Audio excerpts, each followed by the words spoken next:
Tämän videon tarkoituksena on esitellä suunnittelemani järjestelmä, jossa on toteutettuna Android-puhelimelle Java-kielellä koodattu Bluetooth-kaukosäädin.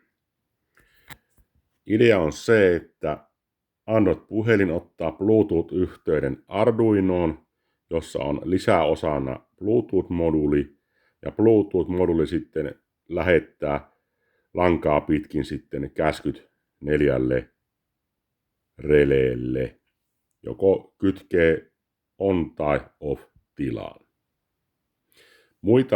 Muita komponenttia tässä järjestelmässä on sitten tämä johtokourussa menevä tämmöinen neljältä releeltä tuleva johtonippu, pari kaapelit jokaisesta, ja ne menee tämmöiseen kytkentärimaan, ja tämä rele sillä tavalla katkaisee sen virran, että kun siellä on sininen, ruskea ja maa, niin kun halutaan, että virta kulkee, niin rele oikosulkee sen ruskean, ja sitten kun halutaan, että virta sammuu, niin ruskea on sitten poikki. Ja virrat näihin 230 voltin piireihin tulee tämmöisestä roikasta 4 pistoketta, koska kaikki ovat erillisiä virtapiirejä. Ja sitten täällä on tämä poveri, josta tulee virrat sitten Arduinoon. Poveri Arduinoon ja sitten rele virtapiirit, 230 voltin virtapiirit ovat eri roikissa johtuen siitä, että ne sitten eivät häiritse toisiaan niin paljon. Tästä sitten lähdemme eteenpäin, ja täällä varsinaisten laitteiden luona on sitten 4 kappaletta tämmöisiä naaraspistokkeita maadoitettuja, ja jokaiseen näihin on kytketty – 230 voltin vaihtojännitteellä toimiva LED-lamppu. Näitä on 4 kappaletta, kun oli 4 relettä. Siellä on piirretty tussilla 4, 3, 2 ja 1.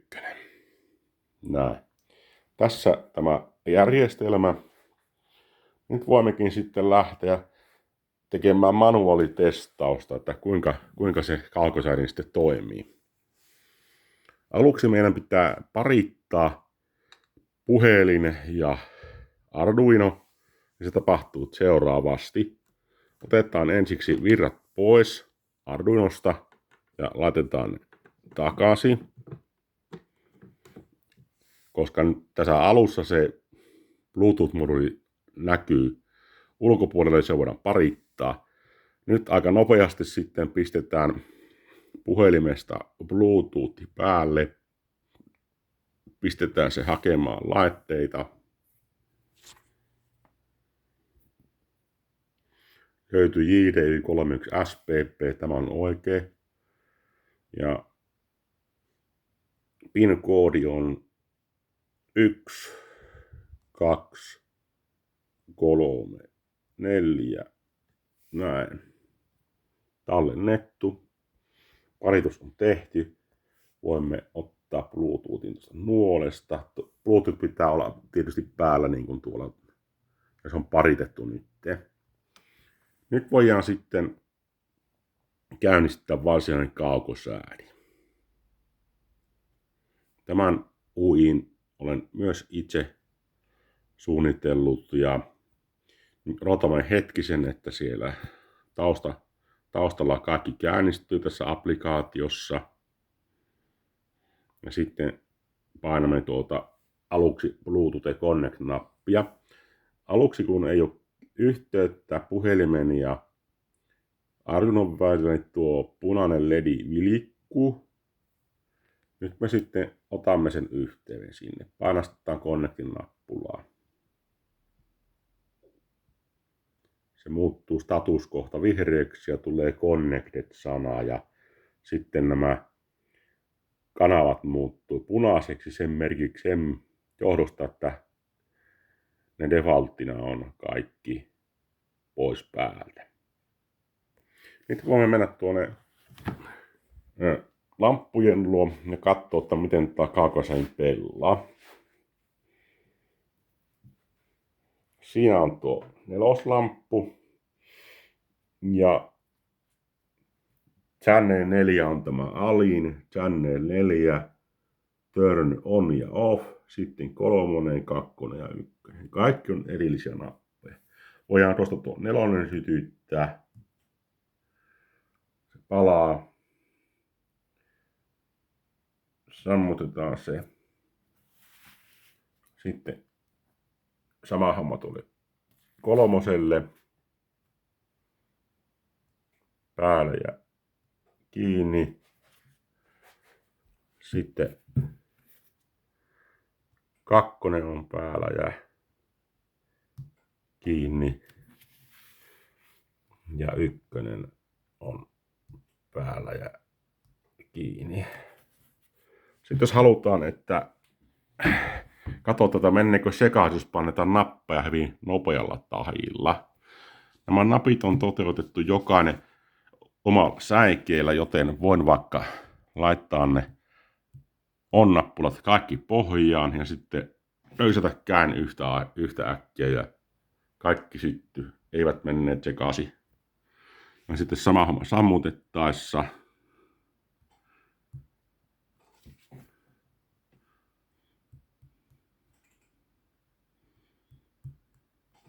Pelaa.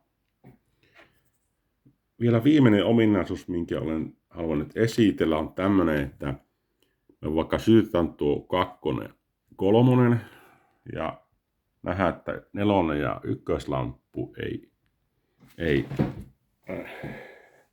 pala. Otetaan Bluetooth pois päältä. Noin. Ja sitten voidaan sammuttaa tämä applikaatio ja ottaa Bluetoothikin pois päältä puhelimesta. Arduino edelleen toimii.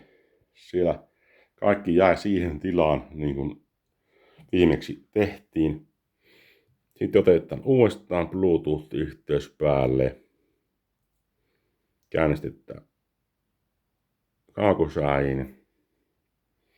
Ja nyt kun me otetaan se Bluetooth Connect, niin tämä puhelin hakee sen Arduinon tilan, mihin se jäi silloin edellisellä kerralla. Jolloin tuo 2 ja 3 pitäisi muuttua vihreäksi ja 1 ja 4 on punaisia.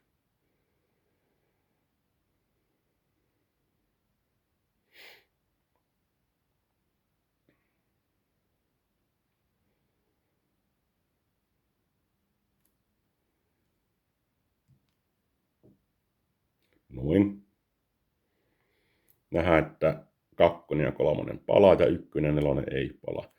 Nyt voidaan jatkaa siihen, mihin jäätiin. Vaikka käydä tuo 1 sytyttävässä, johon nähdään nyt, että 1, 2 ja 3 palaa, 4 ei palaa.